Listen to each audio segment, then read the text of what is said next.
नमस्कार, India reveals में आपका स्वागत करता हूं। मैं हूं अभिजीत। चलिए नजर डालते हैं झारखंड राज्य से जुड़ी मुख्य खबरों की ओर। राज्य के ऐसे मुख्य खबरें जिसे जानना आपको बेहद जरूरी है।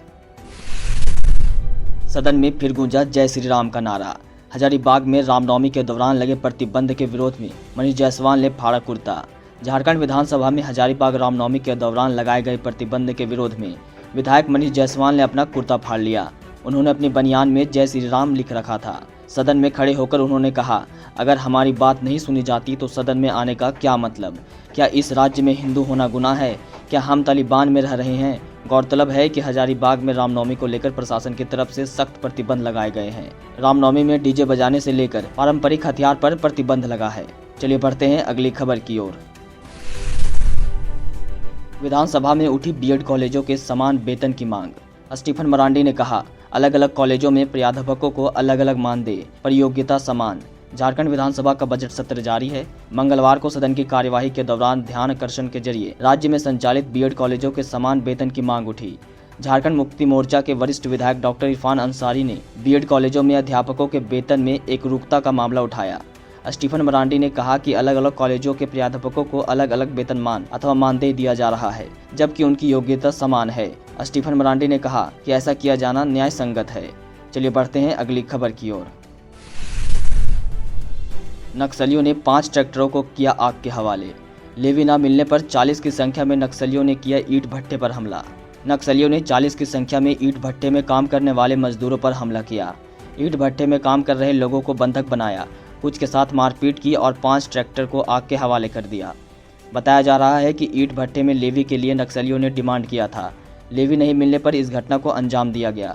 यह मामला जिले के नावा बाजार थाना क्षेत्र के कंडा में टीएसपीसी के उग्रवादियों ने सोमवार की रात ईंट भट्टे पर हमला कर दिया। उग्रवादियों की संख्या 30 से 40 के आसपास बताई जा रही है। कुछ हथियार बंद तो कुछ लाठी डंडे से लैस थे। सबके चेहरे ढके हुए थे।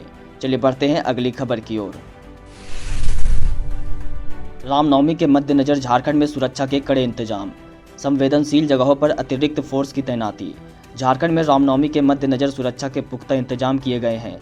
राजधानी रांची समेत राज्य के 24 जिलों में 6790 अतिरिक्त सुरक्षा बलों की तैनाती की जानी है। सुरक्षा बल में सशस्त्र बल और लाठी बल के फोर्स शामिल है। इस संबंध में पुलिस मुख्यालय ने आदेश जारी कर दिया है। 27 मार्च तक सुरक्षा बल को प्रतिनियुक्ति कर दिया जाएगा। पुलिस बल को हथियार, गोली, लाठी, हेलमेट, बॉडी प्रोटेक्शन एवं लाइट किट दिए जाएंगे। पूरी तरह उपकरण से लैस होकर सुरक्षा बल के जवान तैनात होंगे। चलिए बढ़ते हैं अगली खबर की ओर। ओबीसी आरक्षण पर गरमाई झारखंड की सियासत। बीजेपी बोली, पिछड़ा विरोधी है हेमंत सरकार। झारखंड विधानसभा में भाजपा विधायक नीलकंठ सिंह मुंडा ने राज्य सरकार द्वारा जिले में नियुक्तियों के लिए जारी जिलों के आरक्षण रोस्टर पर सवाल खड़े किए। उन्होंने कहा कि 5 साल से जिलों के पिछड़े को आरक्षण 0 किया गया। खूंटी, लोहरदगा, लातेहार, सिमडेगा और गुमला का उल्लेख करते हुए विधायक ने पिछड़ों की आबादी का हवाला देकर इसके लिए आरक्षण की मांग की। वहीं भाजपा विधायक नवीन जायसवाल ने भी इस विषय को सूचना के माध्यम से रखा।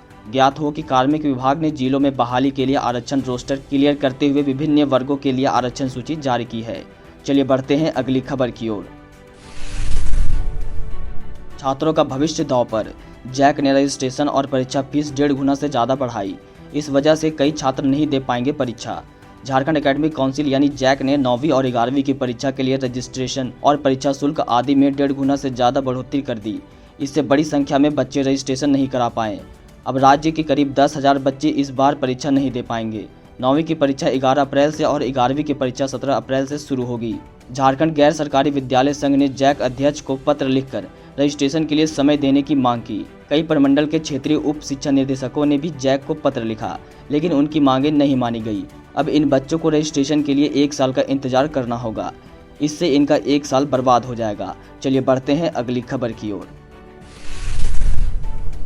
बीजेपी सांसद ने नगरवधु वाले ट्वीट में कांग्रेस विधायक का पलटवार। बोली, सीधा वैश्या ही कह देते। गोड्डा से बीजेपी सांसद निशिकांत दुबे के नगरवधु वाले ट्वीट में महागामा की कांग्रेस विधायक दीपिका पांडे सिंह ने पलटवार किया है। मंगलवार को विधानसभा परिसर में मीडिया कर्मियों के सवाल का जवाब देते हुए दीपिका पांडे सिंह ने कहा कि नगरवधु ही क्यों, निशिकांत दुबे वैश्या ही बोल देते। कांग्रेस विधायक ने कहा कि इसमें छिपकर बोलने जैसा क्या था। दीपिका पांडे सिंह ने कहा कि वह भी हमारे समाज का हिस्सा है। बीजेपी सांसद ने वैश्या बहनों का भी अपमान किया है। उन्होंने कहा कि बीजेपी सांसद की मानसिकता में दिक्कत है। चलिए बढ़ते हैं अगली खबर की ओर। सीएम ने कहा, मॉडल स्कूलों में अब कला, संस्कृति और खेलकूद की भी होगी पढ़ाई। सीबीएसई पैटर्न पर पढ़ाई कराई जाएगी। मुख्यमंत्री हेमंत सोरेन ने बताया कि क्वालिटी एजुकेशन के साथ उत्कृष्ट विद्यालयों के पाठ्यक्रम में कला, संस्कृति और खेलकूद विषय भी जुड़ेगा। राज्य की भाषा और कला संस्कृति को आने वाली पीढ़ी भूले नहीं, यह हम सभी की नैतिक जिम्मेदारी है। हमारे बच्चे बच्चियां शिक्षा के साथ साथ खेलकूद में भी अपना परचम लहराएंगे। अभी 80 उत्कृष्ट विद्यालयों में सीबीएसई पैटर्न पर पढ़ाई होगी, पर आने वाले समय में 4000 से अधिक सरकारी स्कूलों में यह व्यवस्था लागू होगी।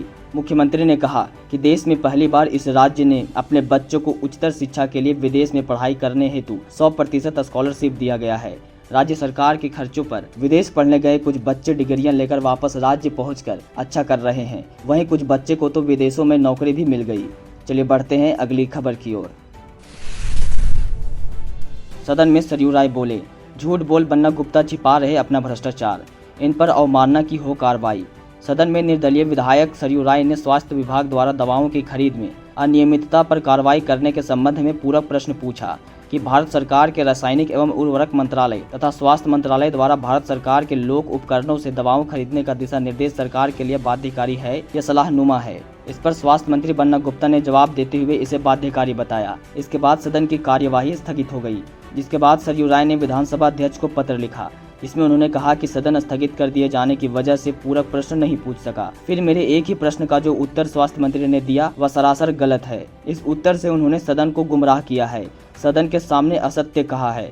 उन्होंने अपना भ्रष्टाचार छुपाने की कोशिश की है। चलिए बढ़ते हैं आखिरी खबर की ओर। 22 मार्च के बाद से मौसम समान होने का अनुमान। मौसम में बदलाव के कारण ठंड का एहसास। राजधानी रांची समेत राज्य के तमाम जिले में मौसम करवट लगातार बदल रहा है। मौसम में यह बदलाव अगले 2 दिनों तक देखने को मिलेगी। रविवार को सुबह से ही मौसम में बदलाव देखने को मिला। जैसे जैसे दिन चढ़ता गया मौसम में परिवर्तन होने लगा। मौसम विभाग की ओर से अलर्ट भी जारी किया गया है। मौसम विभाग ने स्पष्ट रूप से कहा है कि अनावश्यक घर से बाहर निकलने से बचे। थंडरिंग होने की वजह से जान मान का नुकसान हो सकता है। आज का खबर यहीं समाप्त होता है। अगर आपको हमारा वीडियो अच्छा लगा हो तो चैनल को सब्सक्राइब करें और लाइक करना बिल्कुल ना भूलें। धन्यवाद।